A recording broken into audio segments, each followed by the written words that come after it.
Ladies and gentlemen, my brother Kyle Santillian, Sean Mack, WGCI. We are in the building, AT&T. Kyle, yes, sir. Shout out to my brother Sean Mack for holding us down for that mix. Sean Mack always does his thing, man. We appreciate you for warming everybody up tonight. Salute to you, my brother Sean Mack, WGCI. We in the building.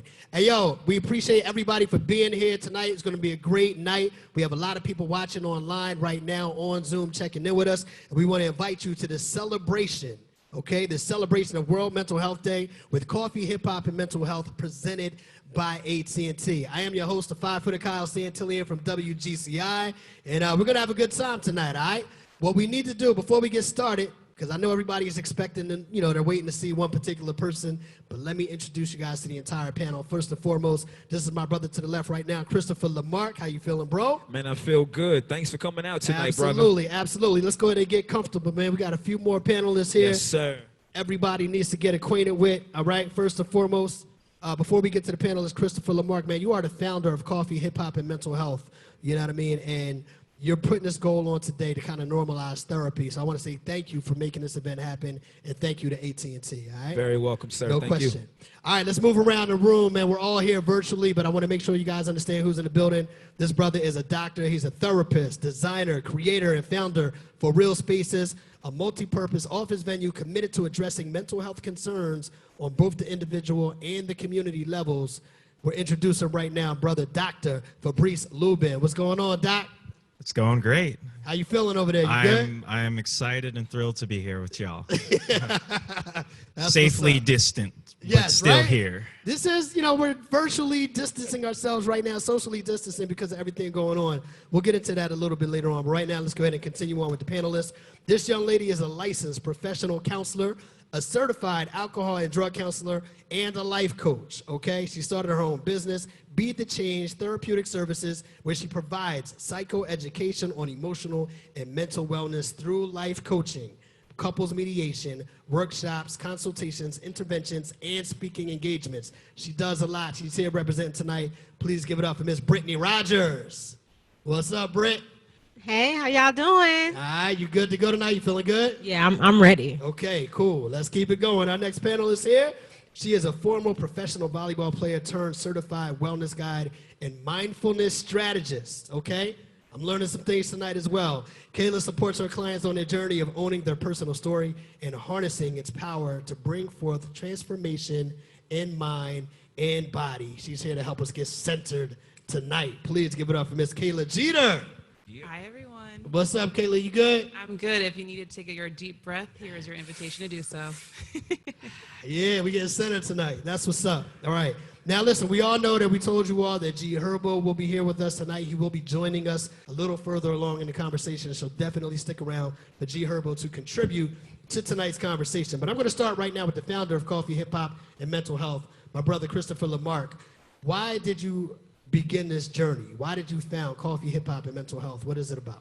Man, it was really out of a necessity. I tell this story all the time. I was sitting inside of a coffee shop at a Starbucks right in the heart of Millennium Park train station. And I was having an occasional cup of coffee, sort of going through some stuff in my personal life, disappointed and frustrated and wanted to take a break. And I'm sitting inside of this coffee shop and I started to cry uncontrollably. I couldn't stop. Come to find out I was having what is called a mental and emotional breakdown.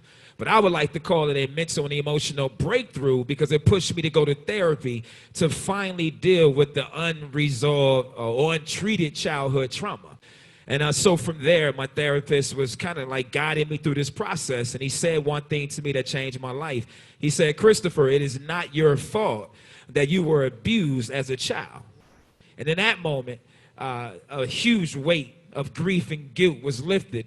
And I went home a couple weeks after that, after we started getting through some very transformative moments, and I wrote down Coffee, Hip Hop, and Mental Health. And as an artist, I was always suffering on stage and struggling and hiding behind ego, as right? As a rap artist, right? Yeah, as a rap artist. And so The cool thing about this moment, I knew I wanted to no longer do that, and I wanted to carry the conversation on stage instead of just this music, right? And so that was the inception of Coffee, Hip Hop, and Mental Health. Wow, that's pretty deep. I mean, I don't know how many people have dealt with that type of emotion where they uncontrollably break down and have that kind of outpouring of emotion, but I'm sure at that point you were like, yo, I definitely have to address this on another level. Definitely, yeah. Okay. It was. Really I appreciate important. you doing that and bringing everybody into why we are here with Coffee, Hip Hop, and Mental Health. But to your point that you just made with that breakdown, I want to kind of bring it over to Dr. Fabrice Lubin.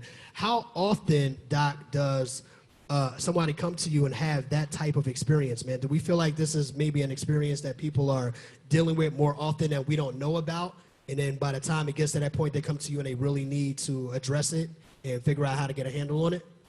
Most definitely. For a lot of people, the circumstances that bring you in are going to be, you're hitting basically a ceiling within yourself, right? So you start to feel overwhelmed, you start to feel run down.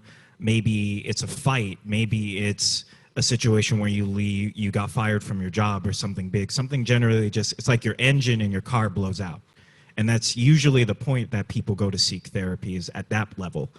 My suggestion is that people try to become aware that you should actually, if you can, seek out therapy before that emotional breakdown happens. Because once you're at that point, that place where Chris was at, it's a lot of tremendous pain and work to work through. And so you want to try to be aware of that, be present to that as much as you can. No, it definitely makes sense.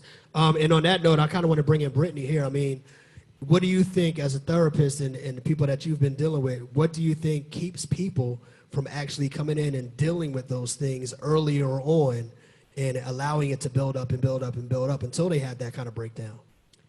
I think what tends to happen is people convince themselves that they're okay. And by admitting that they can't handle it or they need to go and speak to somebody, they feel like they've failed. And particularly in the Black community, I know we have a huge stigma with mental health, and a part of it feels like weakness. It feels like failure. And so in order to have what we would call like an early intervention, where you go into therapy just because you want to be better, you want to learn how to manage things before they get out of control, as you start to see maybe they're headed down the wrong direction, then you give yourself a better opportunity to really embrace the process versus like Dr. Fabrice said, you end up going once you kind of hit a wall or you've had a breakdown, and now we're building from the bottom up, which isn't terrible, but I will say I think that we have to get away from this idea that by going to therapy, that means it's something wrong, because that further adds to the stigmatization. And our goal here tonight, forever, is to normalize therapy. Sure, absolutely. Kayla, I want to ask you, in terms of what you do and bringing that physical aspect into mental healing, you know, what are some things that people might start to recognize about themselves? Maybe they're stressed out and they have some trauma going on and it's starting to affect them physically, and maybe they don't know what it is and they can kind of identify it. Do you have some identifying factors they can look out for? For sure. So trauma also lives in the body. So if you've been through any traumatized experience, or you're carrying anxiety and grief, you will feel that physically within yourself. So obviously when you work out, when you begin getting more active, you experience that feeling of euphoria, right? So that is the endorphins going through your body when you complete a workout. But deeper than that is that when you get more active, when you build trust within yourself that you are, you can show up for yourself, that you can complete a workout. So that's self-confidence, self-esteem, self-efficacy, really adding a movement practice as you're going through any type of therapy or going through an experience that is traumatic can definitely elevate that experience and bring you closer to the treatment you're looking for. Right, absolutely. I want to take a quick second before we get too far into the conversation. For everybody watching right now, feel free to submit your questions in the chat. We will be going through, and hopefully your question will be selected to ask for the panelists a little bit later on in the conversation. So feel free, get in the chat. If you have something that you really want to know about, something that's been on your mind, something that you're dealing with, and you want to get some advice and you want to have that question answered here today, well, that's what this is all about. So feel free to jump into the chat, and a little bit later on, you may have a chance to have your question answered, all right? I want to go back to Chris real quick, man. You talked about that moment that was so pivotal for you and getting the help that you needed in terms of mental health. And that breakdown, and you said when the therapist said to you, I think it was your therapist that said that, that it's not your fault, right? Yes. Also, I wanted to ask you, is there a level of shame that you were carrying? Is there a level, obviously, maybe some guilt that you were carrying? Yep. Like, how does shame, how does that play a role in somebody reaching out about that internal conflict that they're dealing with? Look, I was carrying shame my entire life because I didn't want anybody to see me. You know, I already didn't have the words to really express what was actually happening to me. I know something happened to me as a child, but you don't know the extent of the trauma or how to even ask for help or what to do. So you try to forget it, throw it away, right?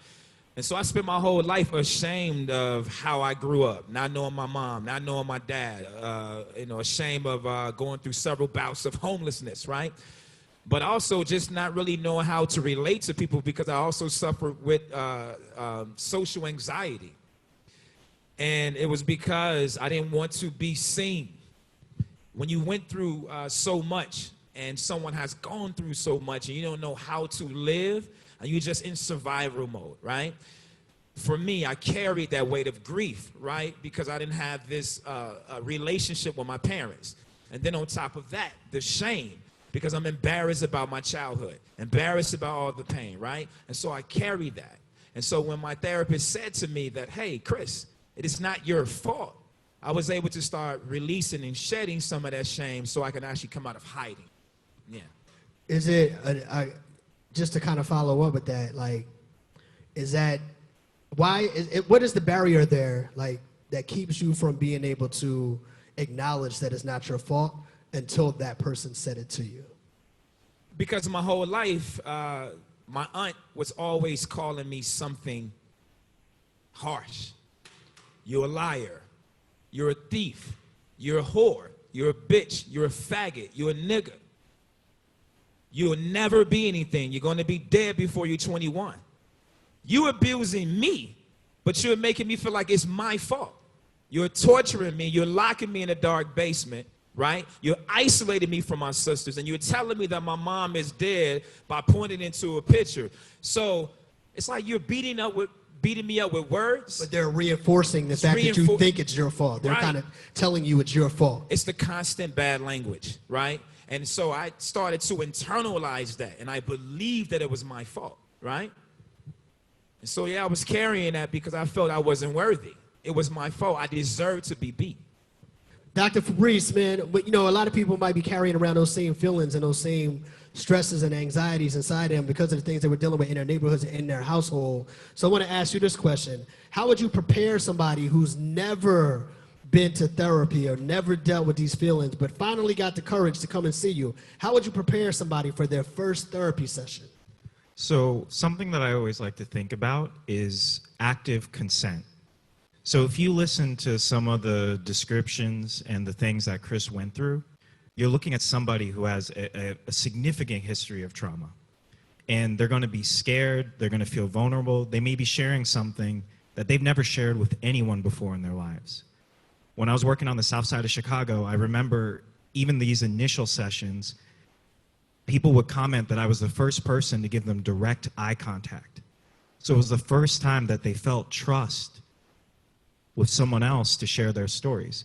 So one of the things I like to do is I always like to check in, and I always like to explain what the therapeutic process is going to look like. So you want to break that down as much as you possibly can. You want to tell them, this is how it's going to go, this is how long it's going to take, this is the information I'm going to need for you. And another part that I think is important is you want to let that person know that they don't have to rush into everything in that one session. Therapy is about slowness. An injury, healing, can happen in an instant. Healing is always slow. You always have to take your time with it. Makes sense. The example that Chris just gave about all of the things that he was hearing, that people were saying to him in his childhood that caused some of these anxiety and the mental health that he needed in his life, it just brings me to a point where I always feel like people have to be aware of what they say to kids that are still forming their identities, that are still forming who they are as people. And it bothers me when I see people talk to kids a certain way, right? I know that discipline is something that we have to have when we're raising children, but how that discipline and things that are said when you're carrying out that discipline are very important. So I want to bring this to Brittany to our therapist, Brittany. How does language impact mental health? You know what I mean? Because I feel like it's very important, and it could go good or bad depending on what kind of language is used, right? Absolutely. Language is vital to our mental health. We have to give more credit to how we talk to ourselves and how we talk to others. And what you mentioned, Kyle, which is super important, and the foundation is how we're spoken to as children. I work with so many adults who struggle with self-esteem, self-doubt, self-worth, because an adult in their lives usually projecting their own stuff onto a child, right, and making them feel away, making them feel inferior. And so they grow up with those messages ingrained in them. And it's not until they have other people in their lives, we call these protective factors against a risk factor, which would be an adult in your life who doesn't speak life and great things into you. We see that it just creates broken adults who don't believe in themselves, adults who don't have confidence, and then they have to unlearn all of that and then relearn how to love themselves. And usually nobody ever wakes up one day and is just like, I don't like who I am. It gets to that process. No child wakes up not liking what they see when they look in the mirror until somebody else tells them that it's bad. So it's extremely important. And then we can tie communication into that as well, because language, communication, basically the same thing. I can have a conversation with somebody and it can be three of us, and one person can say something and me and the other person can interpret it in two completely different ways. Yet when we look at the deliverer of the message, what was their intent? Because sometimes perception and intent gets missed. If I tell you that you've done something stupid, and you internalize that and take that in as I am stupid, but that's not what I meant, but that's how you feel, I can't invalidate that either, but I also can't own up to the fact that that was my intent when I told you that. So things get missed a lot of the time when we're not clear, and we are projecting what we believe versus what we really know to be true. Absolutely. Yeah, I think that's very important in this conversation. We're talking about, mental health, obviously. People have been dealing with mental health issues forever. But let's move the conversation forward into dealing with mental health and compounding that with what we're dealing with COVID-19 right now, right? Because COVID has come through. If you're already in a bad situation, it had the potential for a lot of people to make it that much worse.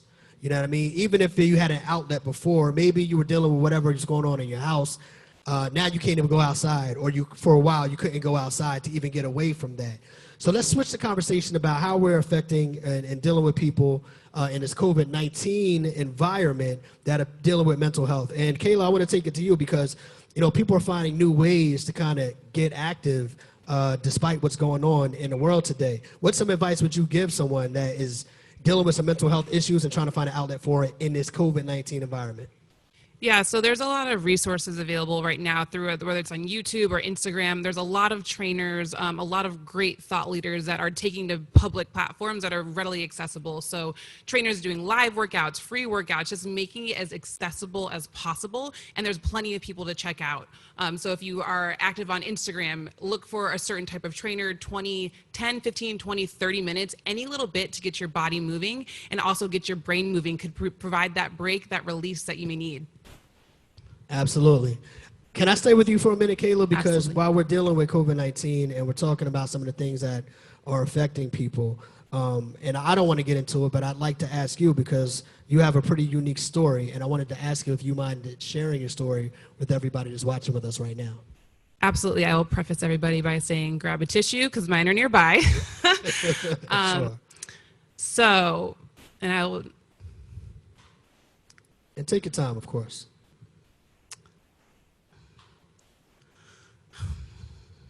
When I share my story, I don't apologize because my story is true and it's not a story of just COVID, So my mom, October is Breast Cancer Awareness Month. And my mom in 2012 was diagnosed with breast cancer. She fought cancer so strongly, so bravely, had a mastectomy. Great, fine. 2016, 3 months after my dad unexpectedly passed away, her cancer comes back in her bones and liver. I was coaching at Cincinnati during that time, and I resigned and moved home to be her caretaker. And again, you know, my mom's from Jamaica, Queens, New York. Couldn't tell her anything ever. And she fought again, and there's no cure for bone cancer. So she went to treatment. I was there with her. I hadn't been home, you know, with her or in that space since I was 18. So I was 26 at the time. We clashed, of course, but she fought on. And I actually, at that time, was living in Cleveland, Ohio, where I'm from, and I had the opportunity to move to Chicago. So I moved here, and she was doing great. And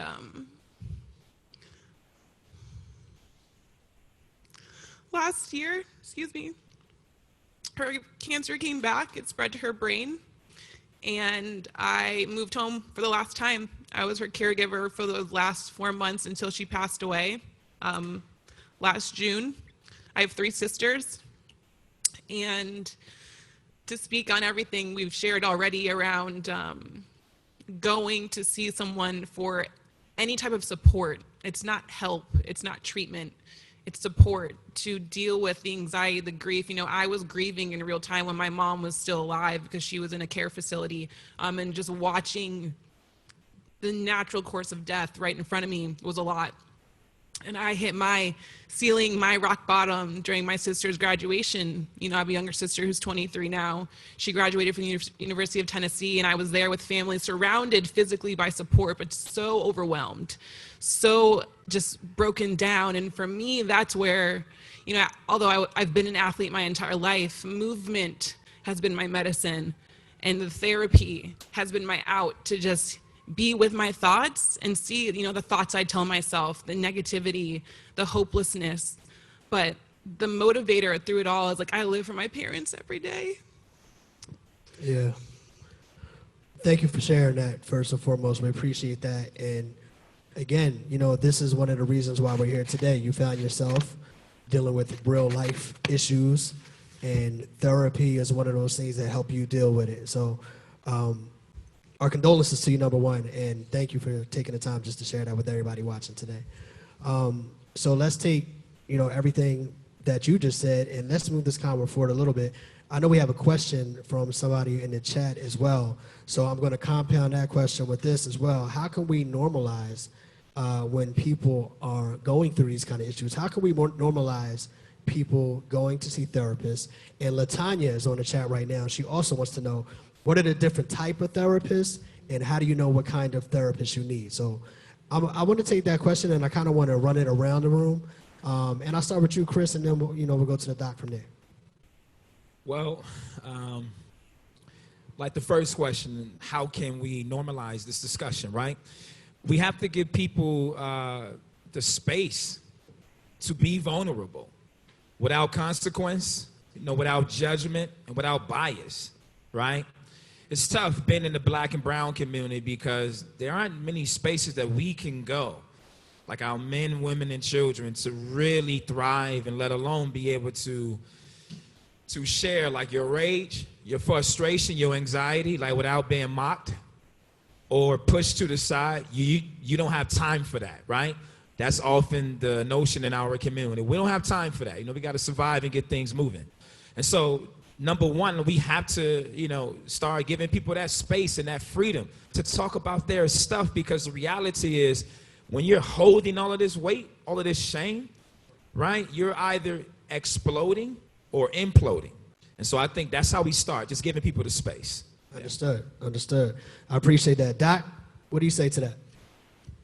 I definitely think that we need to try to think of therapy as a relationship, right? And what you're trying to do is you're trying to bridge a relationship, not just between you and another person, but it's actually about evolving a relationship that you have with yourself. So when people are coming in with all of these issues and these things that have happened to them and the past traumas and some of the things that even Kayla, Chris, and even myself, things that I've gone through, it's understanding that everybody goes through something. Now, to answer the question around how do you seek out a therapist that would be appropriate, I think one of the things that you need to think about is every therapist generally has a specialization. So if you're if you're looking for some of these issues, whether it's grief, whether it's sadness, whether it's loss of job, even putting that in an online chat, just Googling something like, I just lost my job, and you'll find that there are therapists that will list within their Google search engines, they'll list some of the things that they specialize in. So there's a lot of opportunities right now where it makes it a lot easier to find somebody. Understood. Brittany?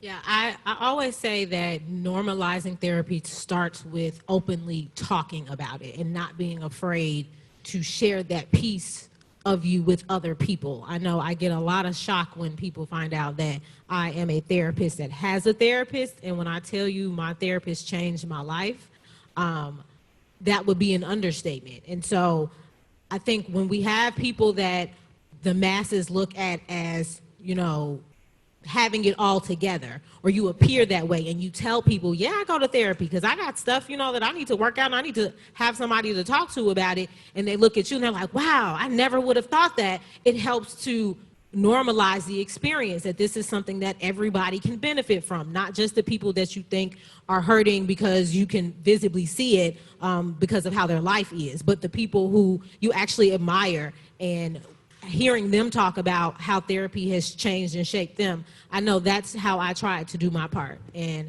in addition to that the second part of the question about how do you go about finding a therapist or their specialties, Dr. Fabrice, he pointed you in the right direction as far as like, the internet is your best friend. It can be difficult to find a therapist in which you match up with, or one that may take your insurance or has openings. I'm not going to lie about, it's not a very straight to the point process for some people, but there are resources out there, especially now on social media, that are connecting you with people in your communities or in your city that offer these services. And again, I tell people, if you have any sort of insurance, start there. Call them, even if it's Medicaid or Medicare. Like, they have a section on their website to direct people into mental health resources. And if you don't have insurance, that's when you get online and you look for a therapist that offers a sliding scale. On Psychology Today and on a lot of these other platforms,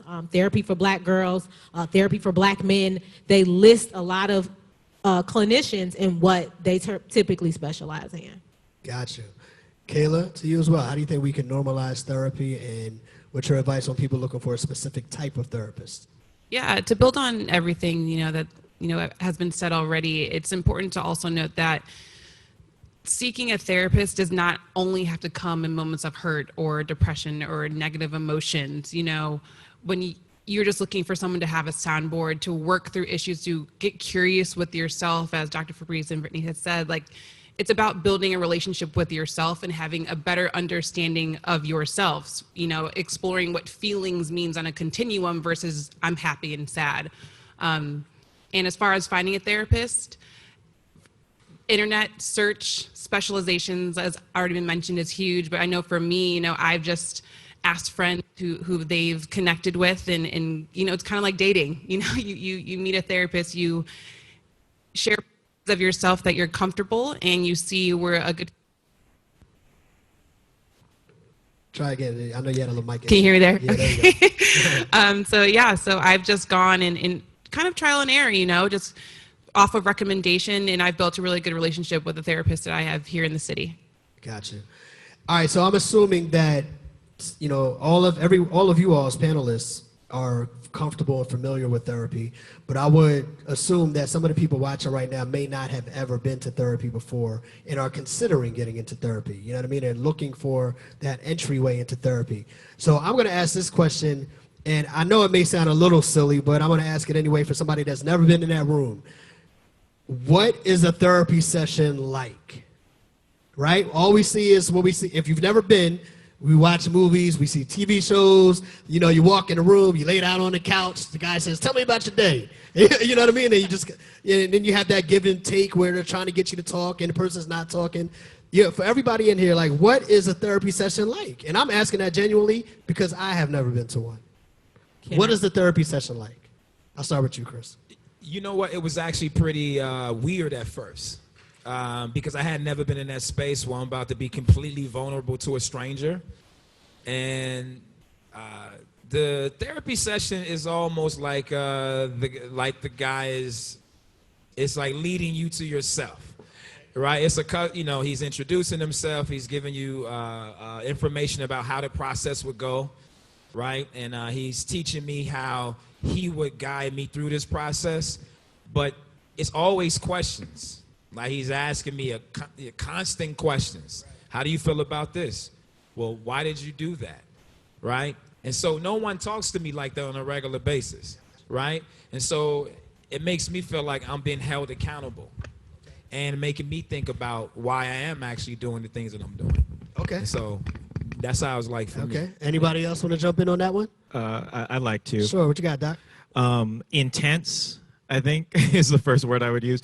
And I want to remind, just for you especially, Chris, like the therapy process is bi-directional. Meaning there's stuff that's happening to the therapist and within the therapist themselves and stuff that's happening for the client. So it's intense for us both because when a person shows up in my office, I have no idea what they're going to come in with.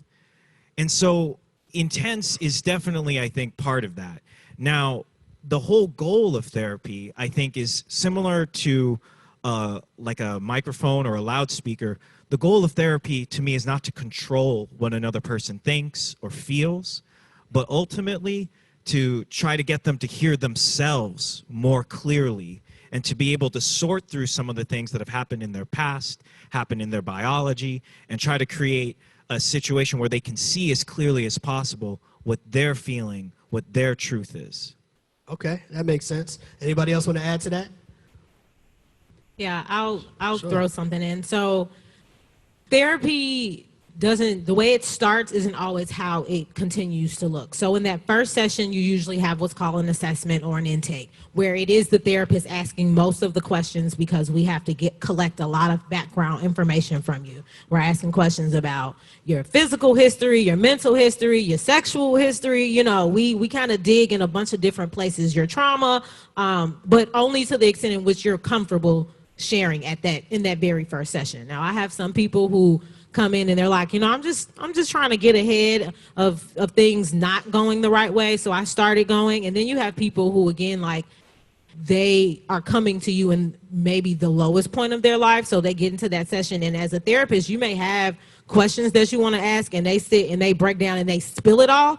I have to deal with what's in front of me. I have to say, forget the questions for today. We'll come back to the assessment at another time. But I have to get in mode right then and there to really support and comfort this person because, again, like what Chris mentioned, that may be the most vulnerable you've ever been, especially with somebody that you don't know yet. So that first session can be intense. It may get a little lighter. If you're doing trauma work, it's definitely going to get a little heavier. If you're doing couples work, it's definitely going to get a little heavier.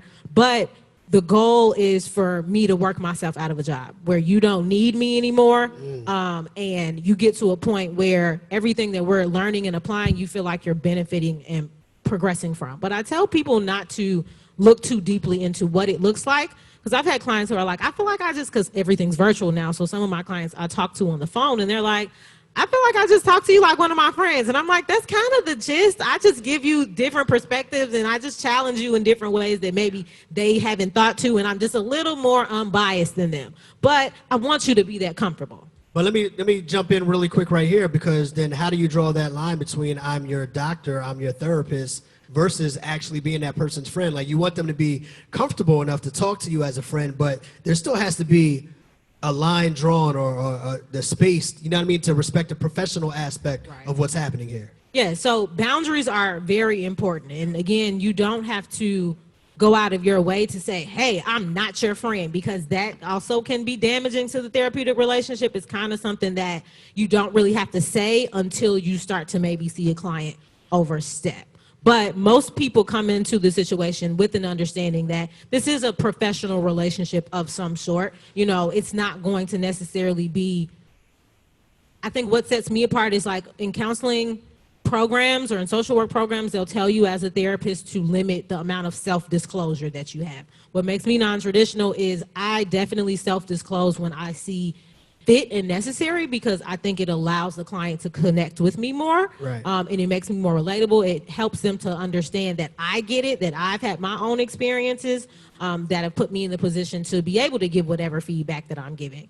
And it really helps with just rapport building. So again, it's a conversation that all therapists know they need to have in the event that it starts to go that direction. Right. But most people, again, have a pretty good understanding, unless they have a history of problem with boundaries, that this, at the end of the day, is a therapeutic relationship. You can't call me after hours soliciting advice because then we will have a talk about business hours. Right. And so, little things like that, you deal with as it shows up. Right, because I used to watch The Sopranos, right? I don't know if y'all used to watch The Sopranos on HBO. Tony Soprano used to go to his therapist. Next thing you know, he was falling in love with her. You know what I mean? So I'm like, I'm sure that kind of thing could happen where people don't really, the lines start to blur a little bit, right? Kayla, did you want to jump in on that particular topic? Yeah. So as Brittany was speaking about the client that comes in and spills everything, that was me, my first session. I had reached a point of my breaking point for real. And I just needed someone to just listen that I knew if I shared my feelings wouldn't then carry the weight of it, right? So I have 3 sisters, and to share how overwhelming it was to be a caretaker made me feel like I was burdening them. Like they were already going through their own experience. So I think coming in and just really seeing how it lands, how you feel. The question from my therapist came in a later time, but I just was at the point where I just needed ears. I just need ears. Understood. All right, so I asked you guys that question about what a therapy session is like, and I want to go to you, Doc. What are some of the misconceptions about therapy? What are some of the things that people should not, even take heed to? You know what I mean? Like, that's not what it is. That's just a misconception. I think one of the most immediate things is a lot of people come in with the thinking and the mindset that if I'm going to therapy, that means I'm crazy. They're going in and thinking, I'm going to therapy, so that means I did something wrong. They're going to therapy and they think, and this is, I'm a first generation Haitian immigrant. I would say that a lot of people go into therapy thinking, you're going to get me to say that it was my mom's fault, my dad's fault, and we're going to put them on trial and we're going to blame them for every single thing that happened. That's not what therapy really is supposed to be, right? It really is about creating a constructive dialogue to look at what has happened in your past to better understand where you are right now so that you can understand where you want to go in the future. So I think a lot of the first misconceptions is that, there's something wrong with you, something wrong with the people in your life. It's not about, to me, therapy isn't about finding fault. It's about finding responsibility and looking where within your life you can have the ability to respond differently and not on a default to the situations that life throws at you at different times. Understood. Now, obviously, somebody that might be dealing with trauma and things of that nature, if you're having a hard time dealing with things internally, of course, it can affect your relationships. That's why they have couples therapy and everything else. So I want to ask you, Chris, man, how have you handled relationships over the years? And what are some of the things you maybe had to work through? And what things have been better since therapy than they were before you had therapy in your relationships? Prior to therapy, I always avoided someone getting really close, always keeping that people at a distance. It goes back to the whole thing of not wanting to be seen. So how in the first moments of meeting someone, everyone has their cool on, right? Everyone wants to make the best impression, right? And then all of a sudden, everyone gets comfortable, and then the real you start to show up. And so that's when I would do something to self-sabotage this relationship because I don't want you to get too close, because if you get too close, you'll see me. So you will purposely destroy the relationship in order to kind of hide yourself. Yep, exactly. Because it's the fear of you may not be able to handle what I'm dealing with. I don't know how to handle what I'm dealing with, so I'm going to let you in, right? And then I sort of became emotionally unavailable or emotionally closed or emotionally abusive in a sense. Right? Because here's someone who wants to love me, whether it be a godmom or a godfather or someone in the community who cares about me or someone I'm relating with from an intimate standpoint. Right. So, I would blow it up. And because the other side is I don't want to be hurt either. And so I don't trust that you're going to love me anyway because of my history, right? So it's not just I'm self-sabotaging because I just want to, you know, wreck the relationship because of not wanting to be seen. I also don't trust that you love or care for me anyway. Now, since therapy, I have learned so many things about what it means to be open and to be vulnerable. There's a thing where it talks about when you are either reactive or non-reactive, right? And it talks about a lot of times people think that they're being their vulnerable self when they're angry. Well, actually, you're just in either fight or flight mode, or you're just compensating because you don't want like anybody to get in there.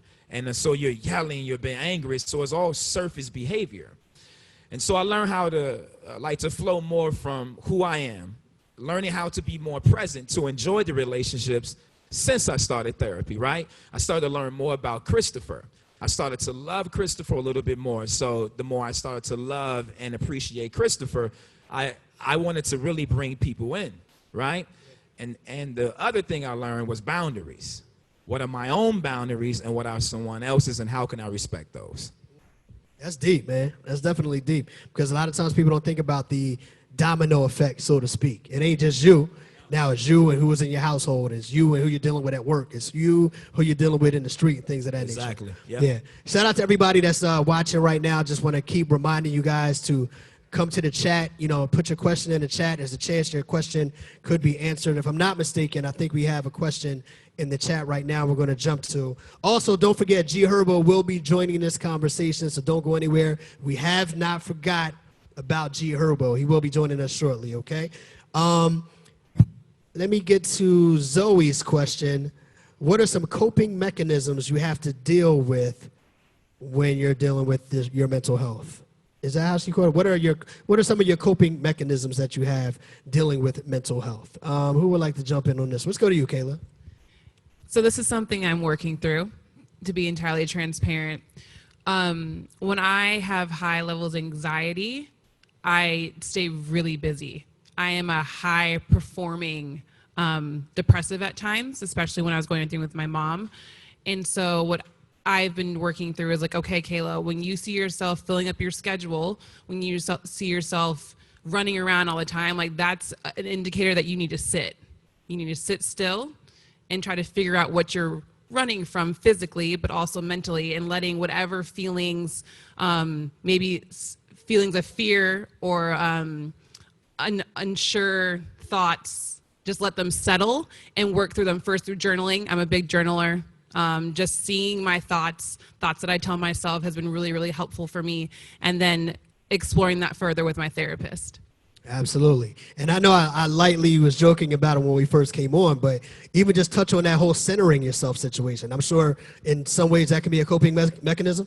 Yeah, breath work is huge. So to get back to the fight or flight that Chris was talking about, especially now, we lived in a constant heightened state of fight or flight, that stress response. So doing breath work, just slowing down, you know, a small, slow inhale for 4, hold for 7, out for 8, some box breathing will bring you back into your parasympathetic system to slow your body down, to reset, to really be able to dig a little deeper into whatever you may be running from.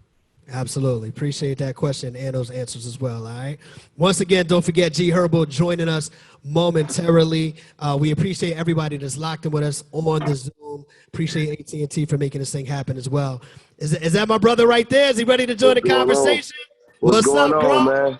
Hey, how you feeling? What's going on? What's up, man? How you feeling, bro? Let me give you your proper... apologize for being late, man. Anything I missed, man, we could definitely catch up on. Nah, this is good. You actually came in a perfect time. We're just talking about how people are coping with some of the things that they dealt with. And first and foremost, let me give you your props and your respect. You know, you put this last album out, and it's addressing everything that we talked about today. You named the album PTSD. You've been very vocal and very proactive about going out and encouraging people to seek therapy. And you've done a lot just to kind of move this conversation forward. So let's start by just giving you your respect in that manner itself, all right? You get that all day, okay? For sure, for those watching, G Herbo has just joined the conversation, and I guess I'll just start with you, Herbo, man. What motivated you to open up about your own anxiety and some of the things that you were struggling with and got you to this point?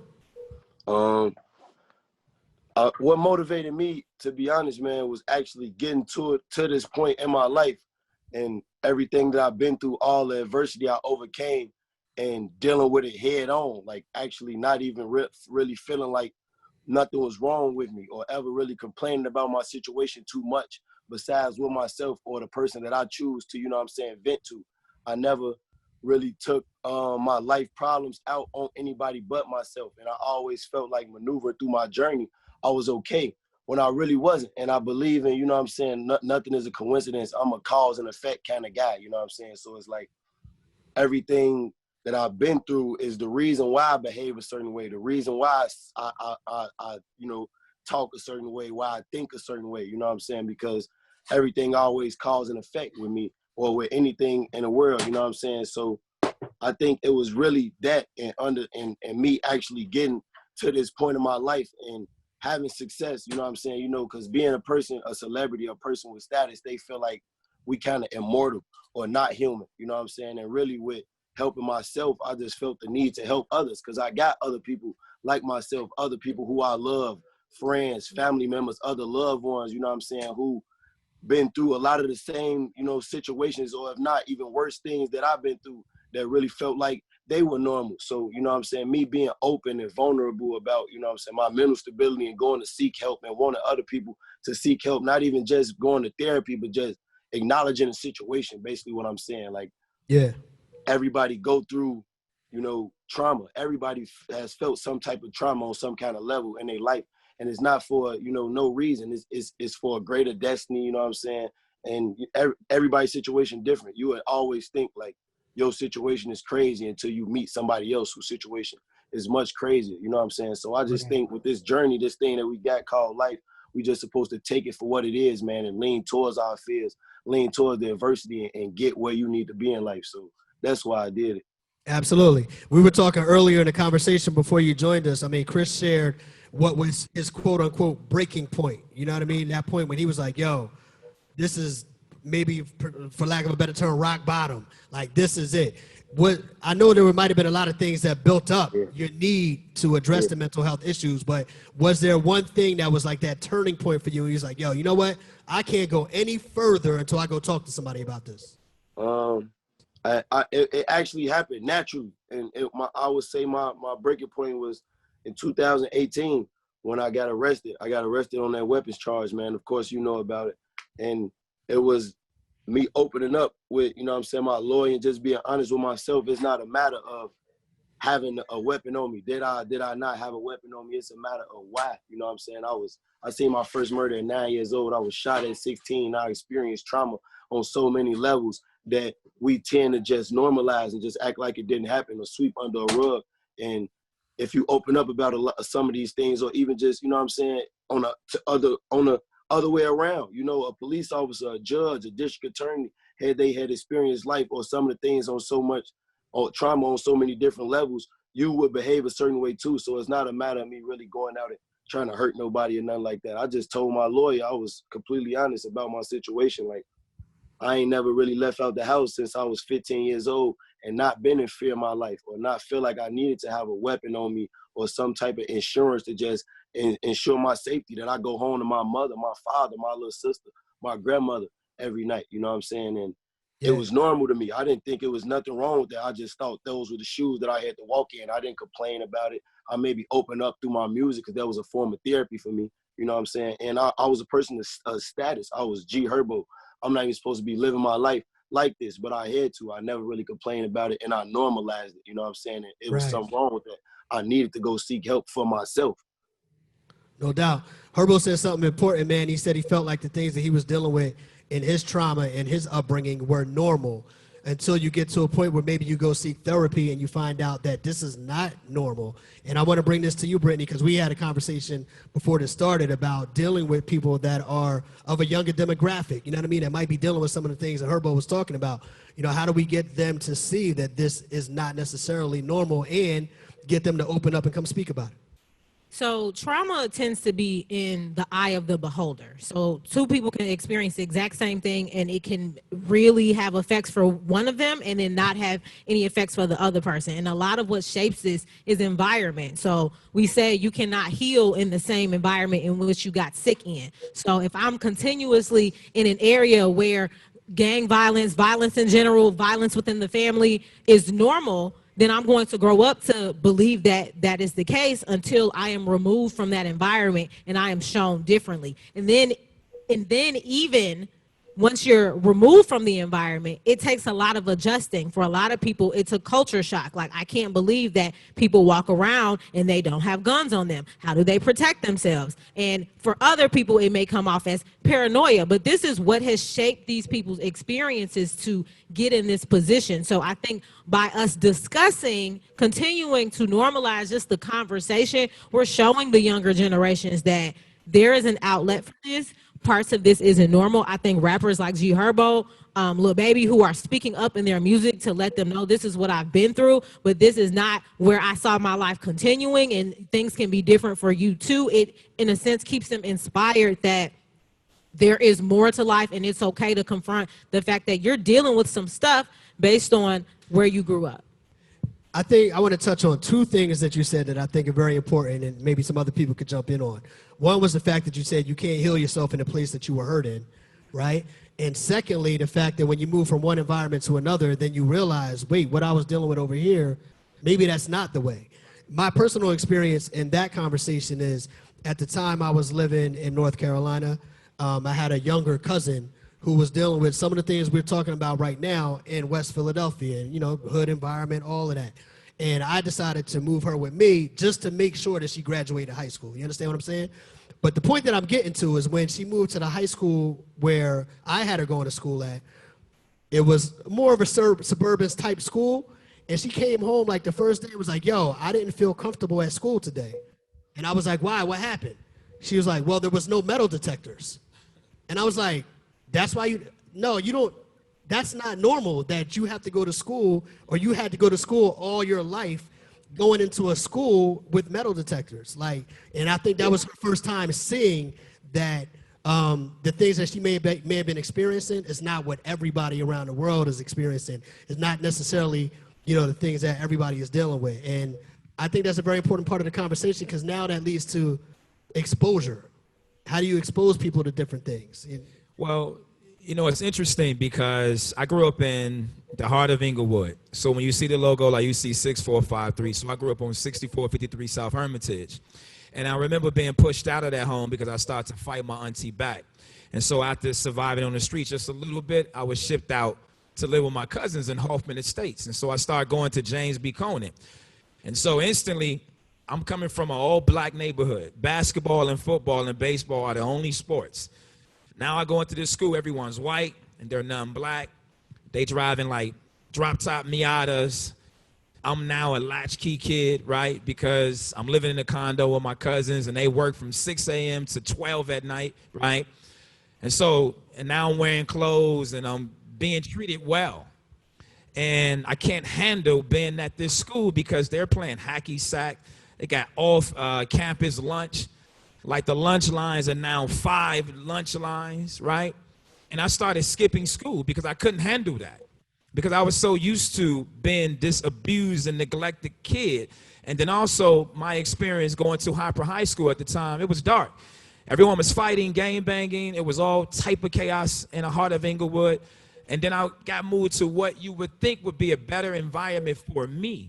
But if you're used to being neglected and been in the worst part, and you're in survival mode, and you're growing up poor, now when you go to another environment, it's impossible to even accept that you're good for that space. That's deep.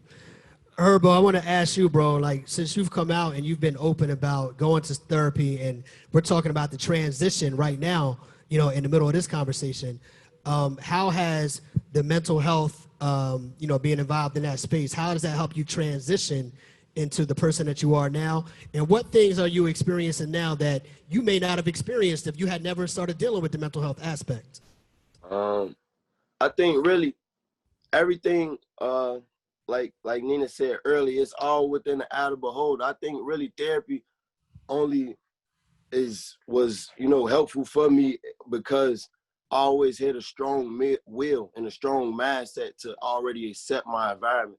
And I always felt like I had, you know, the mindset to really want to strive for more and better for myself. So really, like, going to therapy and being able to be in different environments, I always was able to do this kind of like, and even in school, like going out and being a bad kid, getting in fights, I always able to go to school, get all A's. You know, maybe it just came from what I learned in the house, you know, my foundation at home, but even just me being like an artist, when I started to, you know, travel and be in meetings, I always been in my own label meetings since I was 17 years old. You know, I always been able to comprehend and snap in and out of my environment. And when I went back home, I always got into a gladiator instinct. You know what I'm saying? Because I knew that was where my surroundings were. So I'm saying that to say, like, getting into the whole mental health, you know, field and understanding what mental health and the mental illnesses that I suffer from were all because I'm trying to, you know, find myself as a man. It was all a part of my journey, and going back and look at things like, oh, I wasn't tripping. I wasn't, you know what I'm saying, paranoid for having a gun on me. It was the environment that I was in. I felt the need to. I felt out of place. I felt unsafe. And you know what I'm saying? So learning more about myself and learning about mental health now is just like, I'm doing this not even for me. I'm doing it to help people like myself, help people that I love. You know, my brothers, my cousins, my friends that I grew up with, that I know face this same level of trauma that I did. And, you know, don't really have the tools or the willpower, the mindset or the willpower that I had myself to make certain, you know, life-changing decisions, to remove myself from those environments. And, you know what I'm saying, to focus on certain things in my life that made me a better person. You know what I'm saying? That's why I'm really doing it, to help people learn and, you know, find stuff about themselves to strive for better. You know, it's really bigger than me because I feel like I'm good. I'm just learning more about myself as a man. You know, with my mental stability, I was always able to snap in and out somehow. I don't know. I just feel like I was blessed with that. You were able to adapt, it's basically. I'm always able to adapt to my environment. Sure. All right, so let me ask Dr. Fabrice, though. Let's say somebody has been listening to Herbo talk about mental health, you know what I mean? Listening to Herbo convinced them to come see you. And let's say they dealt with some of the things that he's dealt with. They, you know, saw murder at a young age. They been shot at on the block. Like, you know, how do you get that person and how do you help that person in your sessions? Once again, I want to point out that going slowly is an important aspect of healing. You cannot rush into it. I think one of the things that I try to focus on, so my organization is called For Real Therapy, and one of the things that I try to focus on is trying to make things as tangible as possible. You know, I know that people would like to believe that they can leave the environment that they're in, but in a lot of situations, a lot of people that I work with who worked in Englewood, who worked in Lawndale, those individuals couldn't leave. So what were they going to do? But they still wanted to better themselves. They still wanted to change their situation. Right. So I think one of the things that I think is important as a therapist, if I saw a client who's coming from Herbo's background, it's to slow things down and to begin to identify what is good in your life right now that you can identify. Who do you have that's a mentor? Who do you have that you rely on? Is there anyone like that? If there isn't anyone like that, how can we get you connected with another community, whether it's a church community, group therapy? How can we create a bridge so that you can access more people?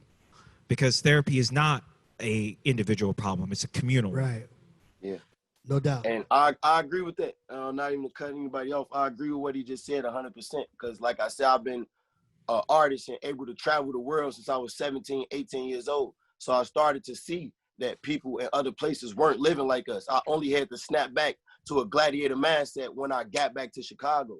And I wasn't always limited to being in Chicago. So that's what another reason why I was able to, you know, step outside of my box and say, all right, I can't keep living this way, because I actually went to jail. And I know in a million years, I should have never been in the environment or in the space to end up going to jail. I was a somebody, you know what I'm saying? So with him saying that, that's another reason why I speak out, why I got the initiative, Swerving Through Stress, to try to pour a lot of these resources in so people can acknowledge the problem. Because like I said earlier, we normalize it. We don't think nothing is wrong with carrying a gun.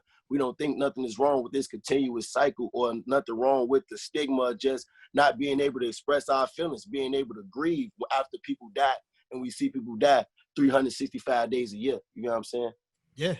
No, that's real. That's real. That's dope. I'm glad that just happened, because that brings us to our next question from our viewers. And I want to remind everybody watching right now, submit your questions in the chat. We are pulling questions from the chat. Your question may get asked here live with G Herbo and, of course, everybody watching. And Eddie asked a question, and this is a very important question. Eddie asked a question that said, it's not even a question, it's a statement. Talk about the importance of men of color being open to therapy, and how can it help? And when I'm reading this question, I'm thinking about how monumental what we're doing right now is, right? Because if you go back 10, 15, 20 years, you know, I don't even think the black community, the brown community was open to even having these conversations right now, right? We were like, whatever, like, that's not for us. That's something that white people do. We used to say that, like, yo, we don't do, that's not what we do. Yeah. But now here we are 2020, you know, we're having these conversations. Herbo's albums, PTSD, Coffee, Hip Hop, and Mental Health. We're here, WGCI, AT&T. This is a major moment for us to even be addressing this issue. So I want to thank Eddie for that statement right there. And let's get into it, man. Let's talk about the importance of men of color being open to therapy, and how can it help? So I would say this is by far the coolest thing, right? Because when we started Coffee, Hip Hop, and Mental Health, I was concerned with how will we engage the brothers. You know, it's easy when we do the live concerts, right? The guys gonna always talk about the bars, right? And they'll be vocal to an extent, but it's usually a compliment or a nod, and that's it, right? When we start doing these conversations, yo, shout out to every brother that was sending me DMs saying, thank you for sharing that story because I relate. And then men, grown black men, older, younger, teenage boys was reaching out and saying, hey, can you help me find a therapist? Hey, can you make some time for me? Because the power is when you tell your story and you're being your vulnerable self and you tap into a better part and you're present with who you are, you naturally give people permission to tell their story. That's why it's important, because when our men heal, our communities heal. And so it's important for us to give people that space, right? And to continue to have this conversation, because it just gives a lot of other people who didn't know what to do. They didn't know how to talk about it. They didn't know where to go. It wasn't cool. You go to church, you go to school, or you go to work, everyone's talking at you. But this is giving people the space to open up and to give them like another resource or an alternative, right? Sure. And we always grow up trying to hold our emotions in. And we grow up, you know, men don't cry, men don't do this, that, and the third. And you know what's funny, and I'm going to be totally honest with y'all, I tried to find the balance with that with my son even, right? Because I don't want him to be a kid that holds everything in.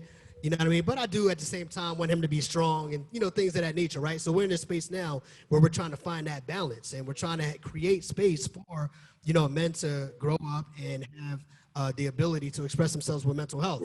But I do want to direct this also to the ladies that are here with us too.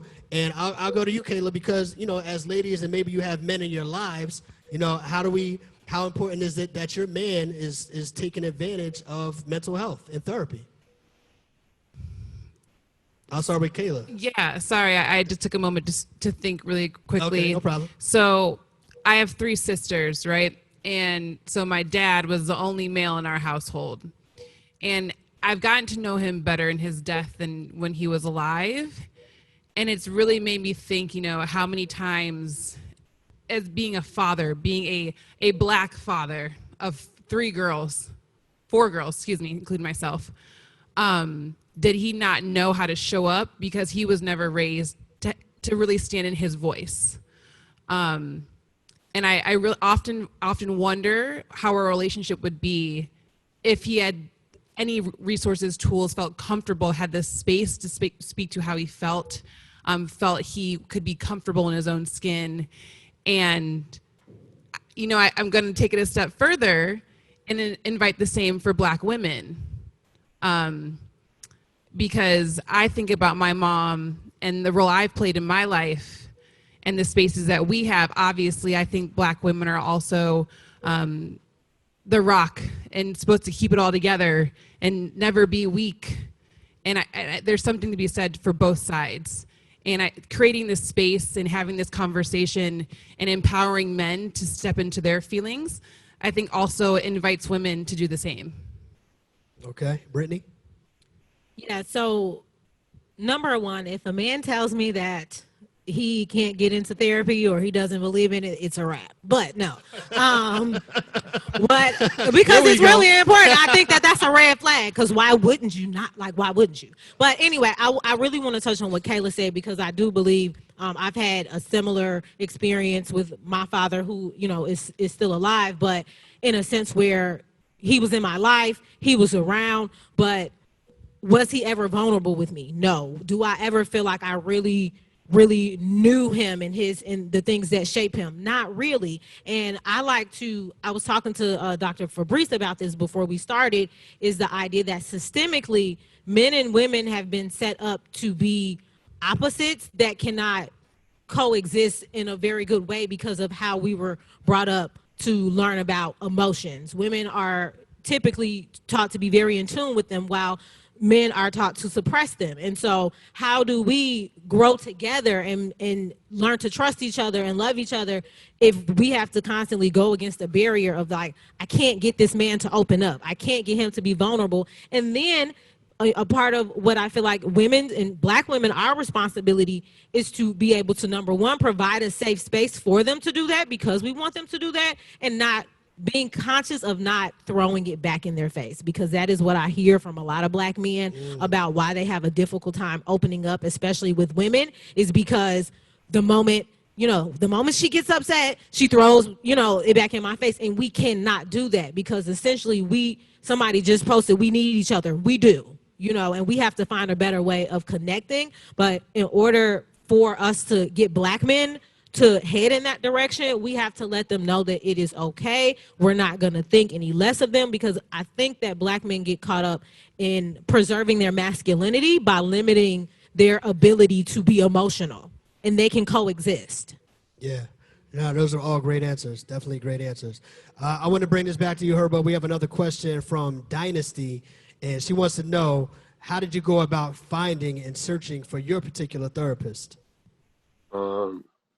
I took my time. I didn't rush into it. I wanted to choose somebody that wasn't from my background. I didn't want to talk to nobody that was like, African American really, or somebody, like, I didn't want to talk to a man either. I didn't want to talk to a male about it. So I had somebody helping me. I had my lawyer and somebody else who I trusted, who knew a lot about my situation. And I found a Caucasian woman she's my lawyer. She's in her mid-30s, maybe late 30s or something like that. And of course, I didn't even, to be honest, I ain't really think I was gonna be comfortable opening up with her still, even though, I'm saying, I took my time finding somebody. I didn't think I was gonna be comfortable, like, really truly opening up to her, but now I talk to her about a lot of stuff, my personal life, being a father, of course, a lot of, all of the trauma that I experienced in life. But I feel like we even moved past that. I just really wanted to bring somebody into my world to understand the level of trauma I experienced, the reason why I behave the way I do, you know what I'm saying? And not trying to make excuses for myself, because I always believe there's cause, effect, and it can be solution, you know what I'm saying, to anything that a person going through. So, no, I think that's interesting that you said you wanted to find somebody basically that's the total opposite. The total opposite. Yeah, because we were talking earlier as well, and sometimes, and I guess it's different strokes for different folks, right? But sometimes you want to find somebody that can come from where you come from and maybe relate to what you've been through, and you chose not to do that. And I guess I want to ask you, why did you consciously go for the opposite? I went for the complete opposite because I feel I'm not trying to get somebody to understand me and understand what I'm talking about and what I go through, because I have those people already, and I know that life exists. Life exists on that level. Trauma exists on that level in so many different places, so many different ways. So I didn't want to talk to somebody that was just going to tell me, oh yeah, I know, and you can maybe do this and do this way. I wanted to talk to someone who can look at life from my point of view and never imagine that existing, or never even think that that kind of life exists. And it does on so many different levels. So now when I'm telling you my story, I could bring you 1,000 others with the exact same story. So now what do we do about solution? Or how can we bring somebody into my world to not really judge my story from a standpoint of being, you know, a critic, or judge my story from a standpoint of trying to really help me, because I want to help myself. So that's why I chose to do it that way. Nah, it's dope. I like that. That kind of just shows that whatever works for you, right? There's not necessarily a right or a wrong way to find a therapist. I don't think I went to therapy for like, oh, I need somebody to really give me life tools, because I learn every day. I'm a listener. You know, therapy isn't really for everybody. I got so many other things that's therapeutic for me. You know, seeing my son is how I relieve stress. Going to the studio is how I relieve stress. I needed somebody to really, you know, bring other people into my world, to try to give resources back, put resources into myself and into other people. You know what I'm saying? It's not just, I didn't really feel like I needed to seek that kind of help for myself. Understood. That's dope. Let me ask Dr. Fabrice, man, what can people do to kind of leverage that therapy to help better manage their lives? Like, they finally started to come to therapy. How can they take their therapy sessions and translate that in the real world to make their lives a little bit better? Something that's a passion of mine, especially just wanted to relate that I'm very passionate. My father is a black man. My brother's a black man. I'm a black man. Black people and black men especially are vulnerable and beautiful people in our society, in our culture, and we need their voices, and we need their perspective, and we need to expand that as much as possible, because by doing so, we shape our future as a country and as a world to become a better place and to evolve. And so in looking at how do we use those types of moments in therapy, I would say that what happens in a session isn't limited to that space. When you're sharing, when you're opening up, if you listen to what Herbo was saying, he's saying that he was working with someone that was expanding his mindset in such a way that he could also like bring it back to his community, bring it back to his people, and vice versa. So what you're talking about is, when I work with people, I often remind them, I say, if you're in therapy, this isn't just for you. I want you to remember to bring that to the people that you love and that you care about. So in some ways, you could look at therapy as a form of being able to practice conflict, practice talking and being vulnerable in a space where it's the best version possible. So for me as a therapist, I'm there to make sure that you feel safe and connected and supported, so you can try out new things that you can then bring out into your personal life. So to me as a therapist, I think it's important that my clients, when they do something in session, I'm always trying to think of how can I tie that back into their personal life? How can I make it so that you practice something with your partner and then you bring that back in? I run a father's group, for example. I'm a father. I have a 2-year-old son and I have a 9-year-old daughter. Hi, kids. One of the things that I try to do with my father's group is we try our best to be real about the situations and the experiences that we have. And together we grow from each other's conversation so that it becomes not just something that one person shares, it's something we all share. So I think that you have to look at therapy as something that you can't just take a medication one time and think it's going to work. You have to try to use the techniques that you're learning, the coping techniques, as much as you possibly can. Absolutely. You ended that statement with coping techniques. Herbo mentioned that one of the things that's therapeutic for him is the studio. The name of this particular event is Coffee, Hip Hop, and Mental Health. I work at WGCI, which is a radio station. Of course, we're playing hip hop all the time. And I want to ask you, Christopher, man, what role does hip hop play inside of your organization, Coffee, Hip Hop, and Mental Health? And how can that just be therapeutic for some people? Well, the cool thing about hip hop, and I think G said it earlier, first form of therapy, right? If you listen to a lot of hip hop artists, you hear their stories, right? It is the safe space for us. No one controls that, right? It's our diary. We can talk about the good, bad, or indifferent.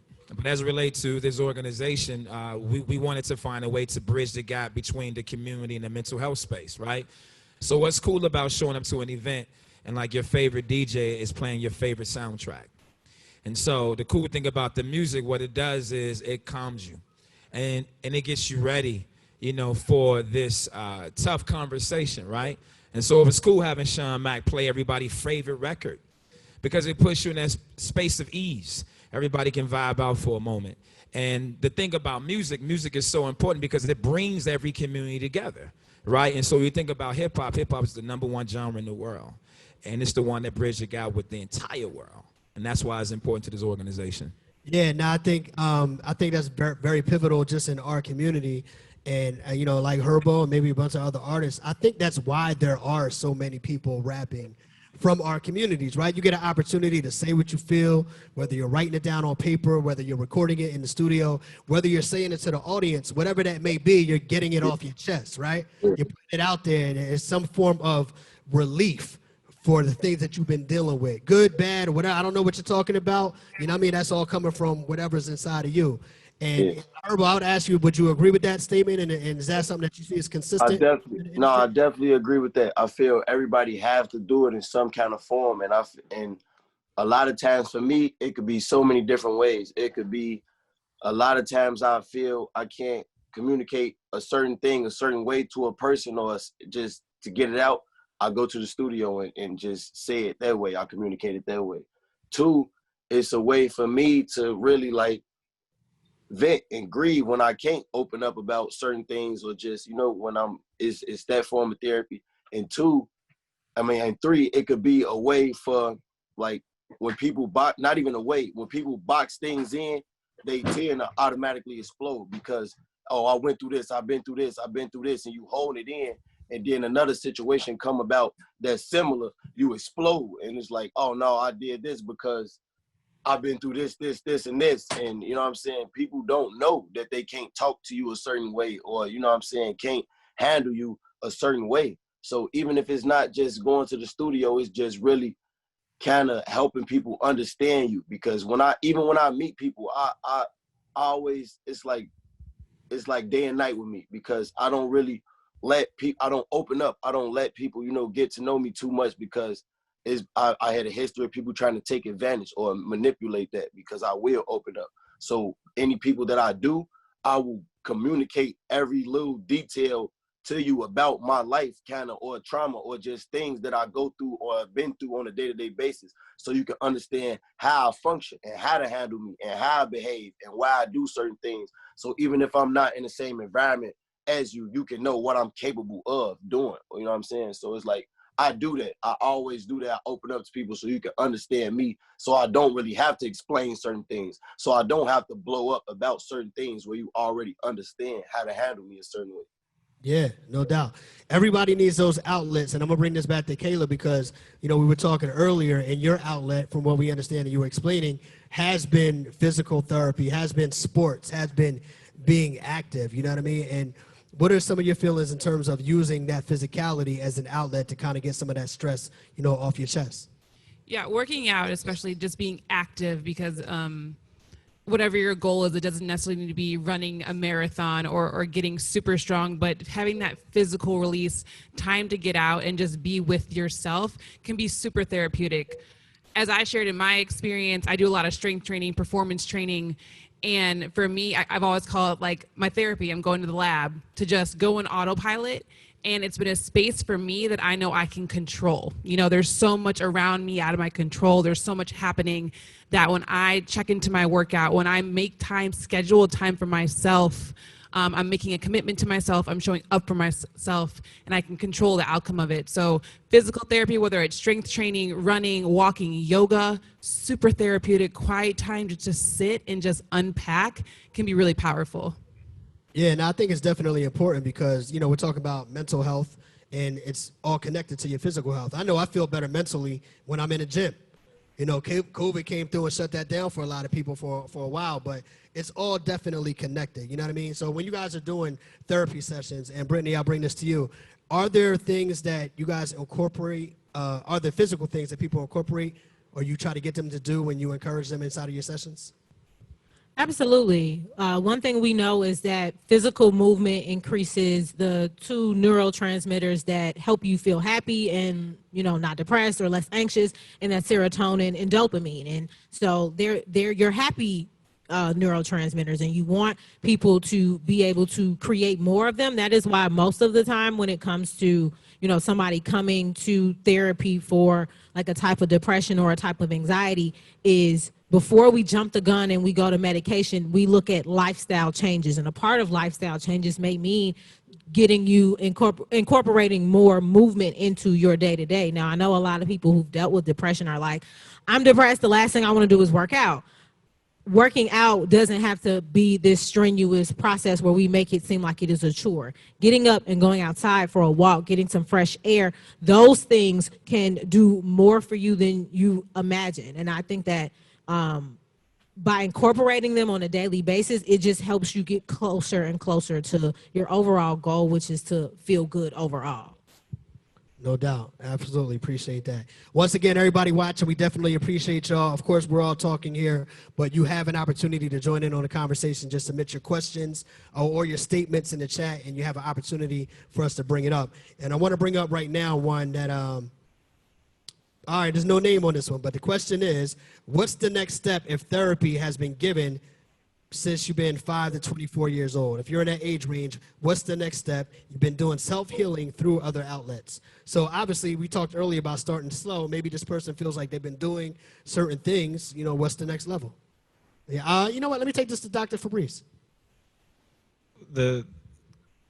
In terms of like the next level, I think one of the things that everybody's saying right now is that therapy, like anything else, it's complex, it's nuanced, right?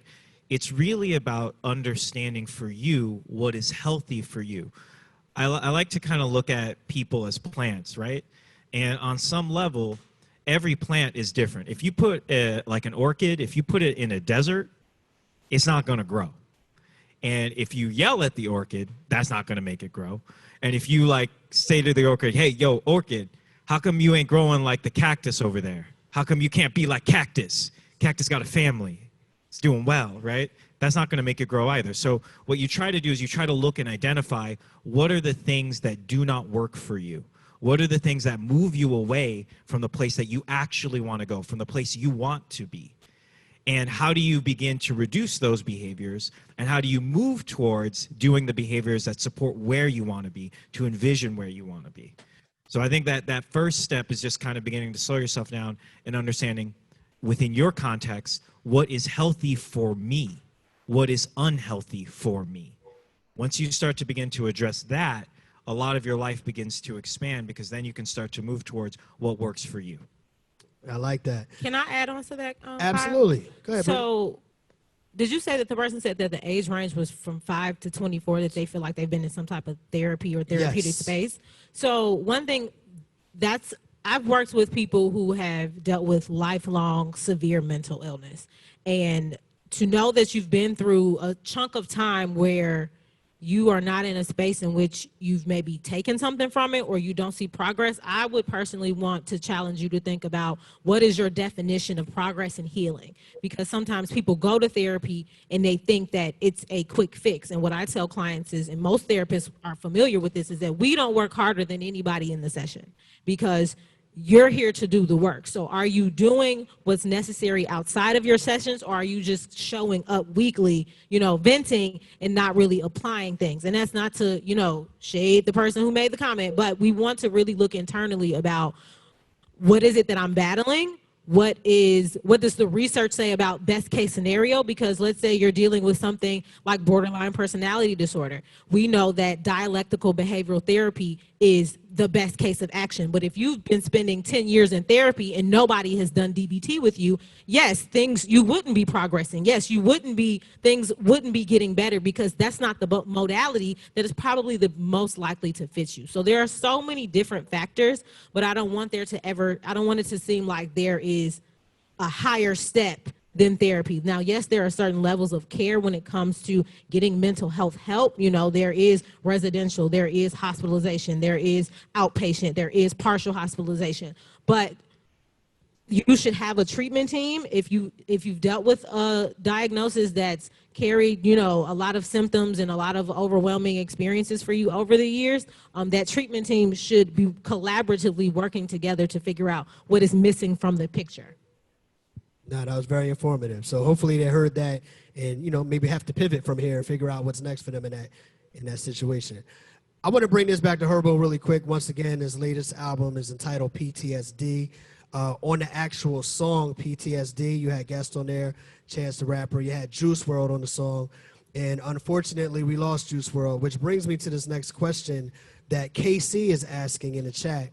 A lot of people are dealing with this in our community, and so I'm just going to go ahead and get into this. They said, despite all of the glorification of drugs in today's music, how would you inspire young people to seek help for addiction and substance abuse? And I think there's a lot of people in our communities that are self-medicating, right? They might be dealing with a lot of things, and maybe they're not going to see therapists, but maybe they're popping pills, maybe they're smoking whatever. So I'll bring this to you, Herbo, man. How would you inspire young people to seek help for addiction and substance abuse?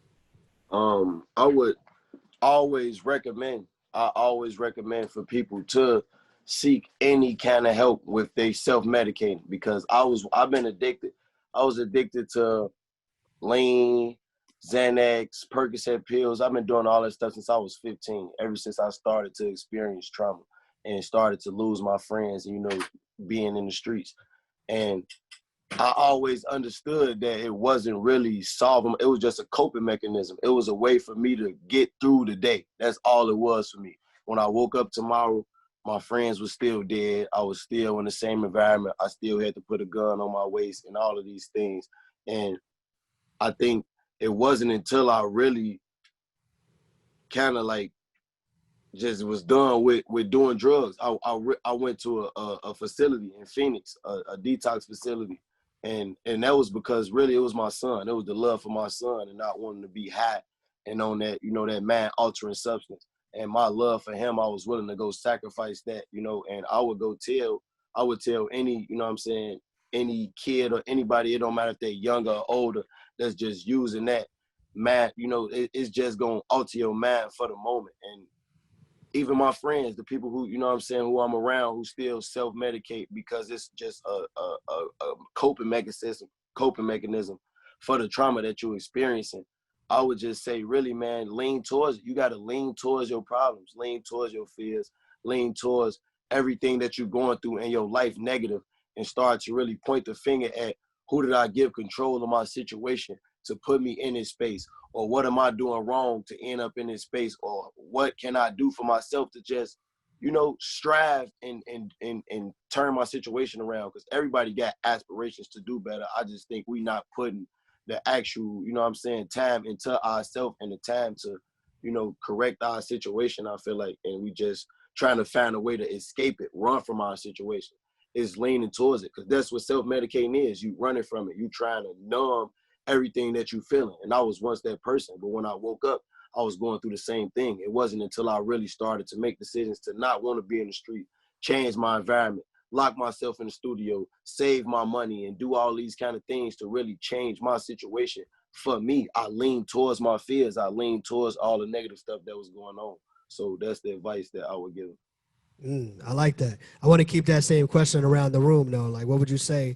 How would you encourage somebody dealing with addiction and self-medicating to seek therapy? Christopher? Actually, I'm going to pass that to Brittany. Okay. So most of the time when somebody is dealing with a substance abuse issue and they are addicted to a substance, it's usually not them that calls attention to it. It's usually the people around them.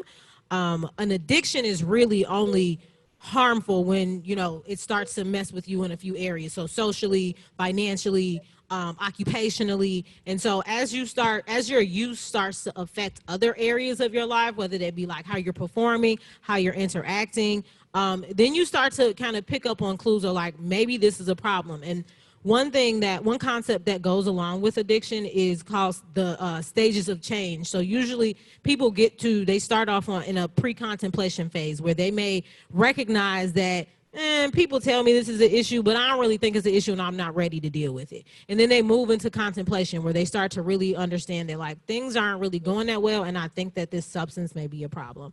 And then it's when they sort of spring into preparation where they start to really understand that I should probably do something about my behavior. What things can I get in place to do that? And then we move into action where people either decide to go to treatment or they decide to stop cold turkey because they truly see how it's shaping their lives. So when it comes to how do we go about getting help for that, the same way you would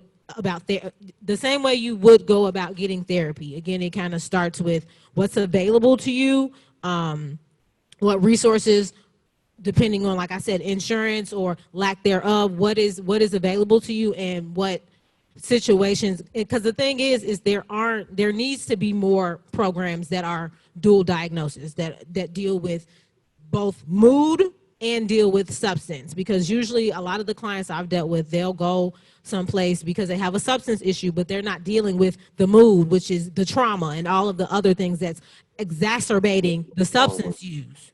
Yeah. So it's like sometimes it's a chicken or the egg. Did the substance use come first because of the mental health issue, or did the mental health issue come first and I'm using substances as a way to cope with that? Either way, you're saying you got to deal with both. You have to deal with both. And that's the deal with unfortunate part is like certain treatment centers, they want to deal with one. Even Kayla will know if she's ever worked with people who have eating disorders. Same things apply because all of it is a sense of control. Eating disorders, any type of addiction, self-harming, all of that is the person's attempt to try to control a piece of what's in their life and to have some sort of release from the discomfort that they feel on a day-to-day basis. Yeah, you just mentioned Kayla maybe dealing with somebody that might have eating disorders. What can you contribute to that particular conversation, Kayla? Yeah, and that goes right into the conversation around like body shaming and how we're in a diet culture and how the societal standards of beauty are around weight loss and thinness. And like Brittany just said, control is the bottom line of what is happening around you. Where are you feeling that lack of control, that your eating and your nutrition, your health, your wellness is a one place that you can hold on to really tight. And within that, we explore conversations of, okay, where did this stem from? What is going well for me? What environments are damaging for me?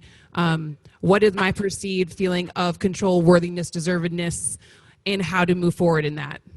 So you just brought up body shaming, and I want to get into this because I feel like this is one of those sensitive things, right? And this is important because as a father, as a husband, and just even for myself, maybe I start to realize, you know what, I'm putting on a couple of pounds, right?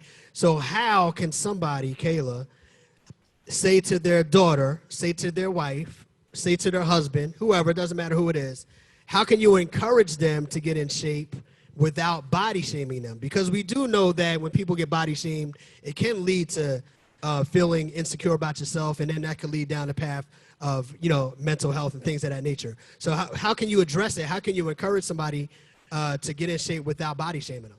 I think what you just said, there's two parts to that. So body shaming can happen within yourself and then reflected towards others. And shifting fitness and activity to a conversation about comprehensive wellness is where the conversation needs to go. So if there is someone in your life who has unhealthy habits that are affecting their health, how can we then make changes, physical, nutrition, social, environmental, occupational, to lead a more healthy lifestyle versus just losing the weight? Because the weight is just the tip of the iceberg, right? There's so many things, including, diseases and illnesses that can contribute to that. So we have to look at, just like with therapy, the entire picture to see what we can address to build a healthier lifestyle. All right, that's fair. You wanted to add something to that, Chris? No. No. All right, no doubt. No. Thank you, Kay. I'm going to go back to some of the questions that people are sending in that are watching right now. Once again, don't forget, you could just put your question in the chat and we'll try to get to it. This person is anonymous, but they want to know, do you have any ways to bring up mental health in families, especially when they refuse to understand? So maybe you recognize that somebody that is in your family might need some mental health, but they act like they don't get it, they don't understand. How should they handle that? I think that you should find someone, well, it goes back to that safe space again, right? But, I think it's difficult because everyone needs somebody that they can trust. Because a lot of time in our community, people share too much. So if I go to you and I tell you my stuff, especially in the family, right? So you told your cousin something, and your cousin tell auntie, and auntie tells the whole family.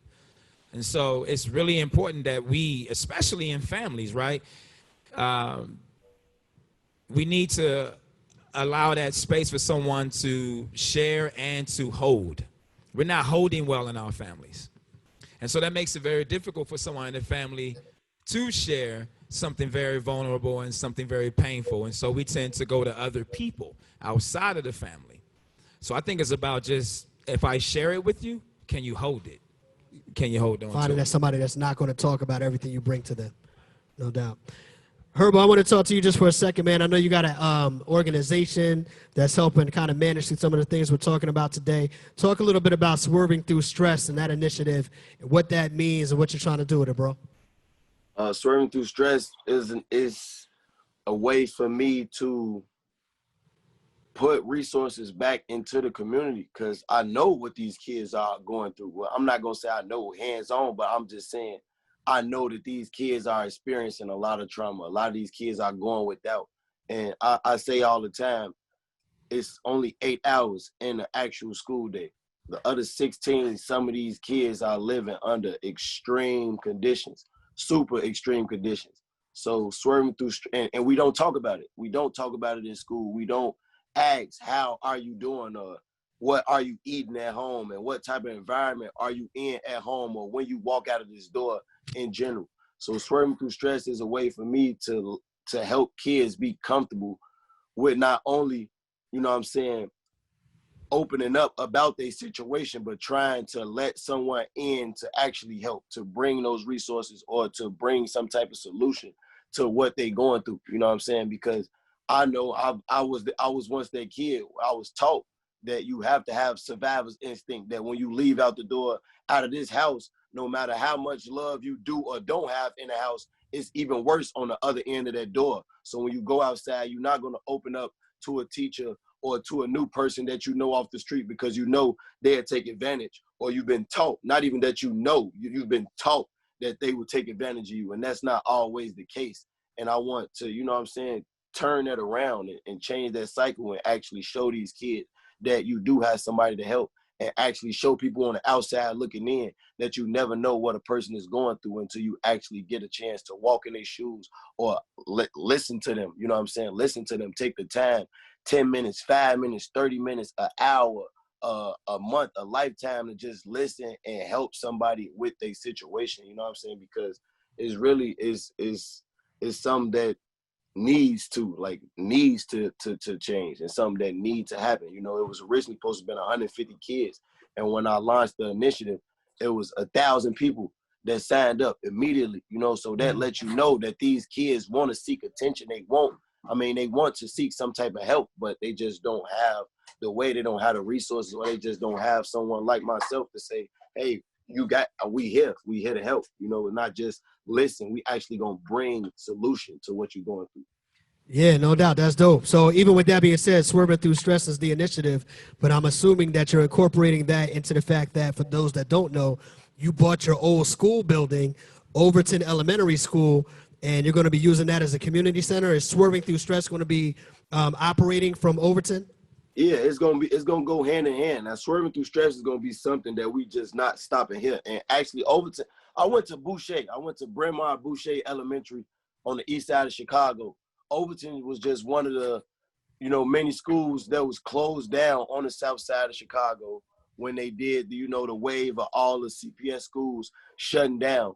And I've come from a youth center. I was a kid that my first NBA game, my first time going to summer camp, and just a way where I stayed out of trouble. Me and a lot of my friends, before they met their demise, it was a way for us to go and have a meal after school and feel some kind of unity and a sense of family, because a lot of us didn't have it. And you could never imagine a lot of the stuff that, you know, that we were going through inside of this community center when we left a lot of these kids. You know what I'm saying? So, of course, we're going to have Swerving Through Stress working out of the facility. And even more, we're going to turn into, you know what I'm saying, a multimedia facility where kids can capitalize on what they want to do. You know what I'm saying? Where we can have artists like myself. I'm going to be there helping these kids hand in hand and talking to them.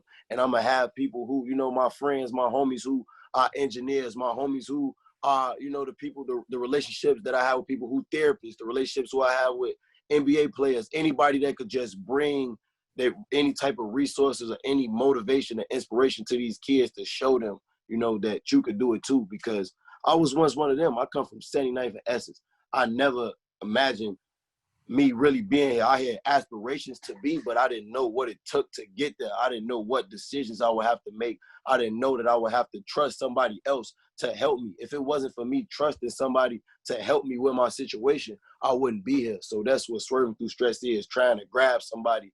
Then they don't have to learn when they 18, 19, 20 years old that it's okay to open up and trust somebody, and it's okay to, you know, want better for yourself. Yo, super dope, man.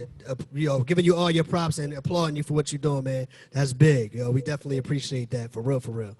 I'm going to get back to some of these questions really quick, and I actually think I want to address this one to you, Dr. Fabrice. This is an anonymous question. It says, is there a way to know if mental health issues can be passed down to kids, or do they just copy behaviors that they see in family members? So is this a trait that you're born with for some people, or is this just people mimicking or interpreting what they see in their environment? That's a really great question. And generally what science and research, and I think experience really shows us, is that it's both, right? Mm-hmm. What happens a lot, there is intergenerational trauma, right? There is intergenerational abuse where the negative things that a person learns or the deficits that they have, they end up passing that down onto their children through their behaviors. So for example, if you had a father that was abused, maybe to some extent, maybe he doesn't know how to share his feelings. He doesn't know how to express himself. So he's really silent or absent in a lot of different ways. And you wouldn't know growing up underneath that father that that person has suffered through trauma or anything like that. So there could be forms of it that occur like that. There could also be genetic issues and predispositions towards addiction, towards things like bipolar. So you have to think of it like, there's a thing called the stress diathesis model. And basically what it just means is that you can have a certain predisposition to different things, and then it can take environmental triggers, things that happen to you, right? So maybe you suddenly find yourself in a engaging rap career all of a sudden, and your life is changing very rapidly. And all of you go back to Chicago, and there's a certain level of stress that hits you that suddenly leads you to have these symptoms that you never had before, you never experienced before, but that came from your family. Brittany, I want to ask you to jump in on that as well. So as Dr. Fabrice mentioned, it's been since the beginning of time, we've talked about nature versus nurture. Like, are certain things, you know, genetically passed down to you, or is your environment and how your upbringing more influential? And the clear answer is it is both. Like he said, addiction, even depression, bipolar, even schizophrenia, there are certain diagnoses that do have a genetic component where usually, you know, maybe somebody further down in the lineage has it. Intergenerational trauma needs intergenerational healing. So we can't continue to set the wrong examples and expect different results. And so I think that that's one thing I truly admire about the millennial generation, is I feel like we were the generation to push forward this idea that we are changing stuff. We are not going to continue to replicate the same household rules, or the same lack of empathy, or the lack of openness that some of us have seen in our families, because we want to do things differently. We have been able to see that this has gotten us nowhere, and now, you know, a bunch of us are in our mid-20s, early 30s, late 30s, you know, knocking on 40, and they're like, there is a lot of stuff in my life that I have to like unlearn because everybody else around me is growing mentally, and I want to grow mentally too. Appreciate that, Brittany. So we're getting close to the end of the session, so there's a couple of things that I want to really get to before we wrap this up. And I guess I want to take this around the room as much as I can, but I'll start with you, Chris. Starting coffee, hip hop, and mental health, and everything that we're going through right now. And for all the people that are watching this, what is your message for the men and the young boys, and even the young ladies and the young women that are watching this program? I would like all the black men and women and children, or anyone in the black and brown community, to find somebody that you trust, to open up. Do not hold on to the stuff that's constantly stressing you out, causing anxiety. Don't hold on to that trauma and deal with this stuff by yourself. Seek out mentors, seek out therapeutic resources, ask your friends, but really find somebody that you can really trust so you can start having this dialogue, because holding all this pain in, it doesn't serve you well, and it does not serve the community well. And the one thing I want to say to the families is that when somebody is going to therapy, it's really important that the family support that person going to therapy, because it's tough when somebody is going to therapy and they are doing the work.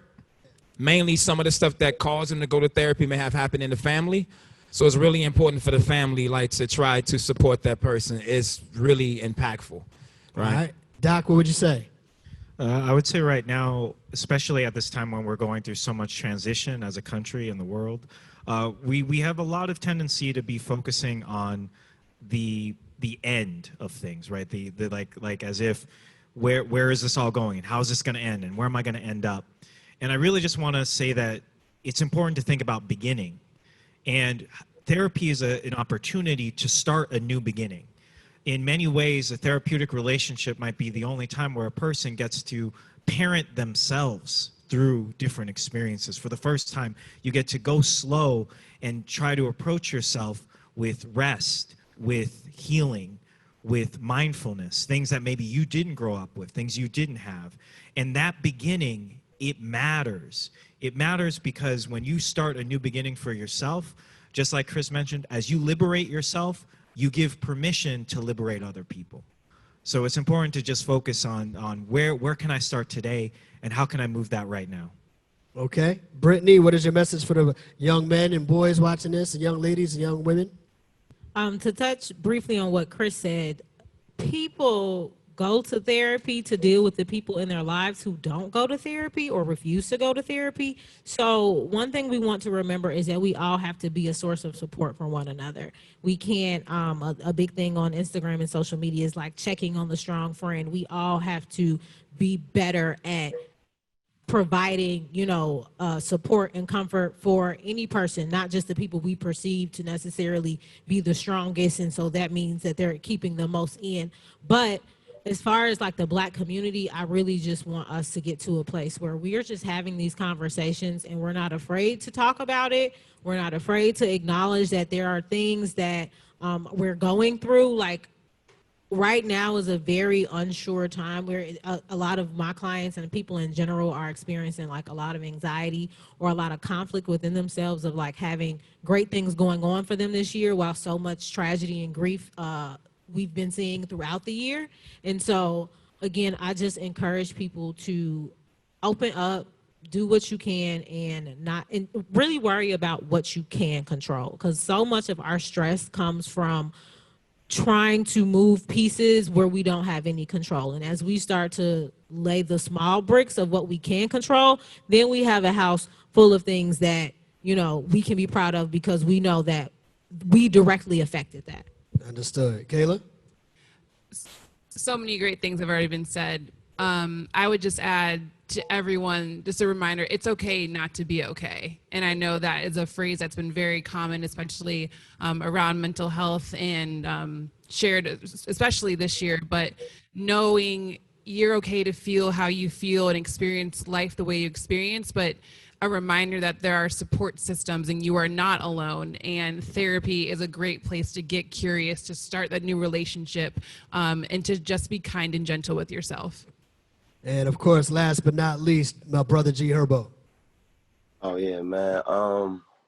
It's like they just said, it's all kind of going back to the same things. It's about focusing on the things that you can control. Never let life get tougher than you are. We all have to face adversity. We all experience these things on different levels. So it's all about focusing on exactly what you control and what you can control. And where do I go from here? How do I build? What do I do to seek help? What do I do? Or who is it that I lean towards, whether it's family. So it's all about just, you know, accepting life for what it is. Not I always go back to nothing is a coincidence. So even when I go through like the worst of the worst things that I go through in my life, I'm never like letting it get the best of me. It's never tougher than what I am. Life is never tougher than me, you know, so I always just take it and try to look at all the different components of the situation. What did I do to get into this? What can I do to help myself? What can I do to maybe teach someone else to not go through this? And that's helpful towards me. I mean, to me, you know what I'm saying? So it's all of those things wrapped in one. And that's what I would have you take away from this, no matter if you're male, female, you know, young, adult, whatever the case may be. It's always focusing on that moment because you woke up the next day for a reason. So you never, you know what I'm saying? Everything that happened in the past is for a reason also, but you can't too much dwell on it. You got to focus on the greater journey. And then, you know, when you get there, it kind of feel like none of that stuff ever really mattered. Appreciate those words, bro. And with that being said, G Herbo, we want to thank you for being a part of the conversation, Thank you, bro. brother. Thank you for taking the time in with us with Coffee, Hip Hop, Mental Health, WGCI, and of course AT&T. And before we let you go, man, we can't let you go without saying happy birthday, bro. We know it's your birthday weekend. Sure. Happy birthday, bro. Man, family, appreciate it, bro. No doubt. Happy birthday, bro. You can go ahead and slide out and get to some of them celebrating, all right? Oh yeah, man. Thank you. All right. All right, appreciate everybody. Now, G Herbo checking out with us. We appreciate that. This has been pretty dope. Really quick for everybody watching right now, a couple of notes for y'all. I want to make sure that you stick around for the end of this because there's going to be some performance videos in your email that you will get the link to. Okay, so you can check out the link and check out the performance video from 6453. Yes. Band. Can you just briefly tell them what 6453 is? So 6453 is the number of the house that I grew up in. I believe if it wasn't for all the traumatic stuff that happened in that household, that there would be no coffee, hip hop, or mental health. And so I learned to leverage that pain. I turned into a superpower, and that superpower is now coffee, hip hop, and mental health. And so since music is a huge component to coffee, hip hop, and mental health, the 6453 band is a collection of artists, my friends, different genres coming together to share some feel-good music to encourage the people after this uncomfortable and complicated conversation. So look out for that. Enjoy that. All right, check out the 6453 band. The link will be in your emails after this. I want to thank everybody on the panel today. Of course, I want to thank Christopher Lamarck. I want to thank Dr. Fabrice Lubin. I want to thank Brittany Rogers, Kayla Jeter. Thank you all for being here and everything that you guys contributed to this conversation today. It was super dope. What, were you about to say something? Yeah, and I want to definitely thank our partners at Starbucks Reserve for showing us love. Of course, yes. WGCI, iHeartRadio, and of course yourself for always showing love to us. No problem. And the wonderful team at the AT&T Michigan Avenue store, Kat, Susan, Graham, and the whole family, thank you. No doubt. Wait, and all these incredible therapists, Brittany, Kayla, Dr. Fabrice, and my team at Coffee, Hip Hop, and Mental Health. I really appreciate all of you all, DJ Firm, the whole family, and everybody for taking your time out on a Saturday to watch this. It really means a lot. Let's continue to normalize therapy. Peace and love, y'all. Before we sign completely off, I have an announcement I need to make here. Yeah, you don't even know about this, brother. Oh, okay. Yeah, check this out. We're here at AT&T right now. We want to thank AT&T for providing this space in this moment. AT&T is focused on improving the lives in Chicago, right? And through the initiative called Believe Chicago, AT&T is helping support residents of the South and West Sides of Chicago, right? And as part of their commitment to Chicago, AT&T has some great news that I'm able to announce tonight. We're thrilled to announce that AT&T is supporting Coffee, Hip Hop, and Mental Health with a $5,000 contribution for Coffee, Hip Hop, and Mental Health. Oh, nice. Yeah. Thank you so much. I appreciate that. This contribution will support a 2-day free farmers market to provide 2,000 Southside families with fresh produce. And on behalf of AT&T, and we all admire the work of Christopher Lamarck, Coffee, Hip Hop, and Mental Health. We appreciate you. We're proud to support you in this great work. So that's coming from AT&T. I'm proud to be able to announce that. Congratulations to you, brother. Thank you. You've been doing your thing, and it's recognized. Sir. Oh, I appreciate that. Thank you. Now we get to feed some folks, yo. Yeah, exactly.